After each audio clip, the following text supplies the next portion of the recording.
मुफ्त इलाज की सुविधा मिलना सामाजिक न्याय की सशक्त अभिव्यक्ति है। 45 करोड़ गरीबों के बिना भेदभाव जनधन बैंक खाते खोलना सामाजिक न्याय का इंक्लूसिव एजेंडा का जीता जागता उदाहरण है। 11 करोड़ गरीबों को बिना भेदभाव शौचालय मिलना, यही तो सामाजिक न्याय है।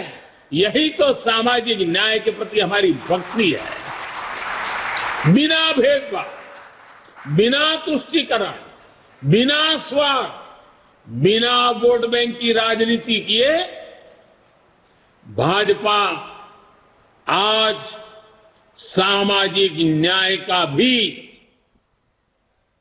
सच्चे अर्थ में धरती पर इरादों को साकार करने वाला देश के दबे कुचले समाज के लिए आशा की किरण बना हुआ एक पर्याय बनकर के उभरा है।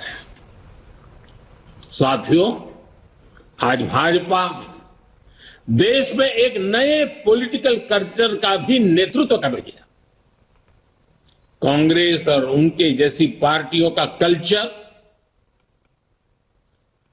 उन पार्टियों की पहचान क्या है? ये उन्हीं के कल्चर में से पैदा हुई है। उन पार्टियों की पहचान है, पार्टी का नाम लेते ही एक ही बात दिखती है। सारी पार्टियों का तरफ देख लीजिए, परिवारवाद, वंशवाद, जातिवाद और क्षेत्रवाद का बंधक है ये सारे लोग। जबकि भाजपा का पॉलिटिकल कल्चर प्रत्येक देशवासी को साथ लेकर चलने का है। कांग्रेस और उसके जैसी पार्टियों का कल्चर छोटा छोटा सोचना, छोटे सपने देखना और उससे भी कम हासिल करके खुशियां मनाना बस, और खुशी एक दूसरे की पीठ थपथपाना। भाजपा का पॉलिटिकल कल्चर है बड़े सपने देखने और उससे भी ज्यादा हासिल करने के लिए जी जान से खप जाना, शरीर का कण कण, समय का पल पल खपाने का हौसला रखते हैं। कांग्रेस और उसकी जैसी पार्टियों का कल्चर महिलाओं की समस्याओं, उनकी रोजमर्रा की चुनौतियों की परवाह ही नहीं करता है। जबकि भाजपा का पॉलिटिकल महिलाओं के जीवन को आसान बनाने, उनके सपनों को साकार करने को, निर्णय प्रक्रिया में उनको भागीदारी देने को प्राथमिकता देता है। इसलिए आज के युवा हो या फिर देश की माताएं, बहनें, बेटियां भाजपा के साथ हम पल पल अनुभव कर रहे हैं। हमारी माताओं बहनों के आशीर्वाद बढ़ते चले जा रहे हैं, जुड़ाव महसूस करती हैं, अपनापन महसूस करती है।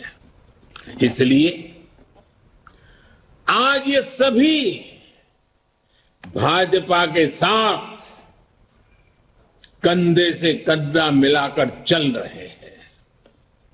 साथियों, आज स्थापना दिवस के इस शुभ अवसर पर हम सबके लिए अपने सपनों को, अपने संकल्पों को, मां भारती की सेवा के लिए समर्पित अपने हर कार्यकर्ता के जीवन को देखते हुए बहुत सी बातों को बार बार समझने की आवश्यकता होती है। 2014 में जो हुआ वो केवल सत्ता परिवर्तन नहीं था। 2014 में भारत के लोगों ने भारत के पुनर्जागरण की नई यात्रा का शंखनाद कर दिया है। 800 साल से ज्यादा की गुलामी से बाहर निकलकर एक राष्ट्र अब अपना खोया हुआ गौरव पाने के लिए फिर से उठ खड़ा हुआ है और इस प्रक्रिया में दशकों से चली आ रही बुराइयां, चुनौतियां धीरे धीरे कमजोर पड़ती जा रही है। अब देश पंच प्राणों की शक्ति से आगे बढ़ रहा है। साथियों, सन 47 में अंग्रेज भले चले गए, लेकिन जनता को गुलाम रखने की मानसिकता यहीं पर कुछ लोगों के जहन में बो करके चले गए, यहीं छोड़ गए थे। इसलिए आजादी के बाद के वर्षों में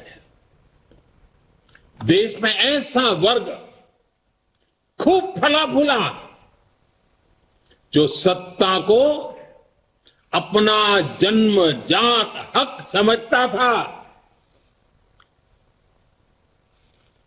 इन लोगों की बादशाही मानसिकता ने देश की जनता को हमेशा अपना गुलाम माना। 2014 में इस दबे कुचले शोषित वंचित वर्ग ने अपनी आवाज बुलंद की। बादशाही मानसिकता के लोग इस वर्ग की आवाज सुनने की तो बात छोड़ दीजिए, पल पल कुचलते रहते थे। इसलिए हमारी सरकार के पहले कार्यकाल में ही बादशाही मानसिकता वाले इन लोगों ने इन शोषितों, वंचितों, दलितों, पिछड़ों कोई मौका नहीं छोड़ा उनकी मजाक उड़ाने में। हर पल उनकी मजाक उड़ाते रहे। हमारी योजनाओं को, हमारे कार्यक्रमों को निम्न स्तर का बताने की होड़ बढ़ाई गई। जब मैंने लाल किले से स्वच्छ भारत अभियान की चर्चा की, गांवों को, गरीब को, मेरी माताओं बहनों को इज्जत कर देना, शौचालय की सुविधा देने की बात जब मैंने की, तो यही लोग क्या क्या नहीं कहते थे। जब मैंने डिजिटल इंडिया की बात की, तो इन्होंने अपनी ताकत, पूरी ताकत उसे खारिज करने में, देश के लोगों में भ्रम पैदा करने में, निराशा पैदा करने में पूरी शक्ति झोंक दी। ये तर्क दिए जाने वाले और ये कहने लगे देश में बड़ी आबादी अनपढ़ है, अनजान है, वो कैसे डिजिटल इंडिया का लाभ ले पाएगी। साथियों, जब हमारा मजाक उड़ाकर ये सफल नहीं हुए, तो बादशाही मानसिकता वाले इन लोगों की नफरत और ज्यादा बढ़ गई। उन्होंने कभी सोचा नहीं था कि दशक से हिंसा से जूझ रहे जम्मू कश्मीर और नॉर्थ ईस्ट में शांति का सूरज उगेगा। इन्होंने कभी कल्पना भी नहीं की थी कि आर्टिकल 370 कभी इतिहास हो जाएगा। जो काम दशकों तक सरकार चलाने वाले नहीं कर सके, वो काम भाजपा सरकार कैसे कर रही है, ये इन्हें पच नहीं रहा है। इसलिए नफरत से भरे हुए लोग आज झूठ पर झूठ, झूठ पर झूठ बोले जा रहे हैं। अपने भ्रष्ट कर्मों का खुलासा होते देख ये बेचैन है, हताशा से भर गए हैं। इसलिए अब ये लोग इतने हताश, इतने नाराज हो चुके हैं कि अब एक ही रास्ता उनको दिख रहा है, एक ही उपाय दिख रहा है, और वो खुल करके कहने लगे हैं, मोदी तेरी कब्र खुदेगी। वो कब्र खोदने की धमकी देने लगे।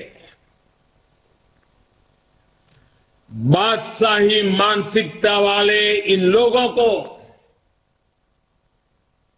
इन पार्टियों को एक बात पता नहीं है, आज देश का गरीब, देश का सामान्य मानवी, देश का युवा, देश की माताएं, बहनें, बेटियां, दलित, पीड़ित, शोषित, वंचित, आदिवासी, हर कोई भाजपा के कमल को खिलाने के लिए, भाजपा के कमल की रक्षा करने के लिए वो ढाल बनकर के खड़ा हुआ है। साथियों, अपने अस्तित्व की लड़ाई लड़ रहे इन राजनीतिक दलों की हमारे खिलाफ साजिशें चलती रहेगी, लेकिन हम देशवासियों के सपनों को, देशवासियों की आकांक्षाओं को दबते हुए, बिखरते हुए, सिमटते हुए, मुरझाते हुए नहीं देख सकते। इसलिए हमारा जोर देश के विकास पर है, देशवासियों के कल्याण पर है। हमारे परिश्रम से जो परिणाम मिले हैं